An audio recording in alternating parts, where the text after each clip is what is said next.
নমস্কার। কবিতার অন্দরমহলে আপনাদের সকলকে স্বাগত। আজও কবিতার অন্দরমহল থেকে একটি রবীন্দ্র কবিতা আপনাদের কাছে পৌঁছে দেব। আ গত আ ২ দিন খনিকা কাব্যগ্রন্থের কবিতা আবৃত্তি করে শুনিয়েছিলাম। আজকে আমার আরেকটি প্রিয় কাব্যগ্রন্থ, খুবই প্রিয়, 'খেয়া'। 'খেয়া' থেকে একটি কবিতা আবৃত্তি করে শোনাবো। এই কবিতা আপনাদের অনেকেরই খুব প্রিয়। ছোটবেলায় যখন আপনারা সঞ্চয়িতার পাতা উল্টেছেন, অনেকেই এই কবিতায় চোখ রেখেছেন। আসলে খেয়ার কবিতাগুলো আমার কাছে একটা যাত্রা মনে হয়। এক পাড় থেকে অন্য পাড়ে যেন আ নৌকো বয়ে চলেছে। আ খেয়ার কবিতার ১ম ২-১ টি কবিতার মূল সুর আ বারবার অন্যান্য কবিতার মধ্যে দিয়েও ফিরে, ফিরে আসে। একটা অজ্ঞাতভাবেই একটা আইডিয়া ধুয়োর মতো বারবার ফিরে, ফিরে আসে কবিতার মধ্যে দিয়ে। আর খেয়া কাব্যগ্রন্থটি আরো একটি বিশেষ কারণে মনে রাখার মতো। রবীন্দ্রনাথ খেয়া উৎসর্গ করেছিলেন তার আরো একজন প্রিয় মানুষ, প্রিয় বন্ধু জগদীশচন্দ্র বসুকে। আমি যে কবিতাটি আজকে বেছে নিয়েছি, কবিতাটির নাম 'শুভক্ষণ'। তো শুভক্ষণ প্রসঙ্গে আবার রবীন্দ্রনাথ এক জায়গায় লিখছিলেন আ শান্তিনিকেতনে। একবার তার বাড়িতে একটা আ বৈঠক, তাতে অনেক বিশিষ্ট আ ব্যক্তিরা এসছেন। ১৯২১ সালের অক্টোবরে শান্তিনিকেতনে উনার বাড়িতে আ কয়েকজন আমন্ত্রিত ছিলেন। তো সেখানে এই কবিতাটির প্রসঙ্গ উঠেছিল। তো কবি বলেছিলেন যে রাজার দুলালের বিষয়ে যে কবিতা আছে আ তা করুণ বলেই যে খুব দুঃখের তা কিন্তু নয়। আসলে এই কবিতার মধ্যে একটা স্যাক্রিফাইস এর কথা আছে, একটা ত্যাগের কথা আছে। তো সেই ত্যাগের কিন্তু একটা আলাদা আনন্দ আছে। এই কবিতার মধ্যে সেই ত্যাগের আনন্দকে খুঁজে পাওয়া যায়। শোনাই কবিতাটা। ওগো মা, রাজার দুলাল যাবে আজি মোর ঘরের সম্মুখ পথে। আজি এ প্রভাতে গৃহকাজ লয়ে রহিব বল কি মতে। বলে দে আমায় কি করিব সাজ, কি ছাদে কবরে বেঁধে লব আজ। পরিব অঙ্গে কেমন ভঙ্গে কোন বরণের বাস। মাগো, কি হলো তোমার, অবাক নয়নে মুখপানে কেন চাস।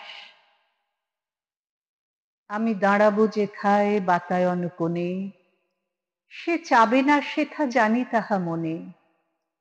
ফেলিতে নিমেষ দেখা হবে শেষ, যাবে সে সুদূর পুরে। শুধু সঙ্গের বাঁশি কোন মাঠ হতে বাজিবে ব্যাকুল সুরে। তবু রাজার দুলাল যাবে আজি মোর ঘরের সম্মুখ পথে। শুধু সে নিমেষ লাগি না করিয়া বেশ, রহিব বল কি মতে। ওগো মা, রাজার দুলাল গেল চলি মোর ঘরের সম্মুখ পথে। প্রভাতের আলো ঝলিল তাহার স্বর্ণ শিখর রথে। ঘোমটা খসায় বাতায়ন থেকে নিমেষের লাগি নিয়েছি মা দেখে। ছিঁড়ে মণিহার ফেলেছি তাহার পথের ধুলার পরে। মাগো, কি হলো তোমার, অবাক নয়নে চাহিস কিসের তরে। মোর হার ছেঁড়া মণি নেয়নি কুড়ায়ে, রথের চাকায় গেছে সে গুঁড়ায়ে। চাকার চিহ্ন ঘরের সম্মুখে পড়ে আছে শুধু আঁকা। আমি কি দিলেম কারে জানে না সে কেউ, ধুলায় রহিল ঢাকা। তবু রাজার দুলাল গেল চলি মোর ঘরের সম্মুখ পথে। মোর বক্ষের মণি না ফেলিয়া দিয়া, রহিব বল কি মতে। এই কবিতাটি আবৃত্তি করলে করার সঙ্গে সঙ্গে আমার ছোটবেলার একটি ঘটনার কথা মনে পড়ে যায়। এমন একটি ঘটনা যা আজীবন সঞ্চয় রাখার মতো। তো আমার মনে হয় আমি তখন ক্লাস 9-10 এ পড়ি। কোনো একটি জায়গায় প্রতিযোগিতায় এই কবিতাটি ছিল, আবৃত্তি প্রতিযোগিতায়। তো আমি যখনই কবিতাটি আবৃত্তি করছি, তার ভেতরের অর্থটি বুঝে আবৃত্তি করার চেষ্টা করছি, আমি দেখছি যে কোথাও আমার গলাটা খুব কেঁপে কেঁপে যাচ্ছে, একটা ট্রেমেলো আসছে গলায়। বোধহয় রাজার দুলাল যখন চলে যাচ্ছে তার দিকে না তাকিয়ে তাকে উপেক্ষা করছে, তো সেই বয়সে সেই জায়গাটা, সেই ব্যথাটা আমাকে প্রবলভাবে বাজছে এবং আমার কণ্ঠটা কেঁপে কেঁপে যাচ্ছে। তো সেই সময় কোথা থেকে আমি সংগ্রহ করেছিলাম আহ, শ্রদ্ধেয় শ্রী শম্ভু মিত্রের মানে পোস্টাল অ্যাড্রেস। তো আমার মনে হলো একবার দেখি তো, ওনাকে একবার লিখি তো, কেন এরকম আসছে, কি করা উচিত আমার।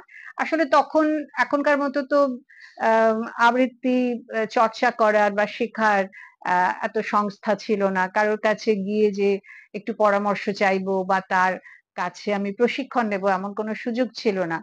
আমার পুরোটাই বাড়ির পরিবেশের মধ্যে বাবা মার সান্নিধ্যে আহ, আমার চর্চা। তো বা আমি ভাবলাম ওনাকে লিখি, ছোট মেয়ে, উনি কি আর খুব রেগে যাবেন। তো একটা চিঠি লিখে ফেললাম, আর আমাকে অবাক করে দিয়ে আহ, তিনি সেই চিঠির উত্তর দিয়েছিলেন।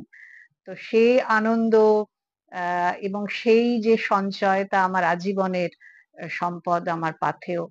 আমার সোশ্যাল মিডিয়ায় আমার যেটা ফেসবুক প্রোফাইল, সেখানে সেই চিঠিটি আমি রেখে দিয়েছি। আপনারা চাইলেই দেখতে পারেন সেই চিঠিতে উনি কি পরামর্শ দিয়েছিলেন।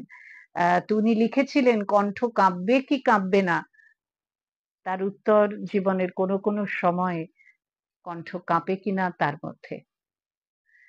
আজ এই পর্যন্ত, আবার দেখা হবে এই কবিতার অন্দরমহলে।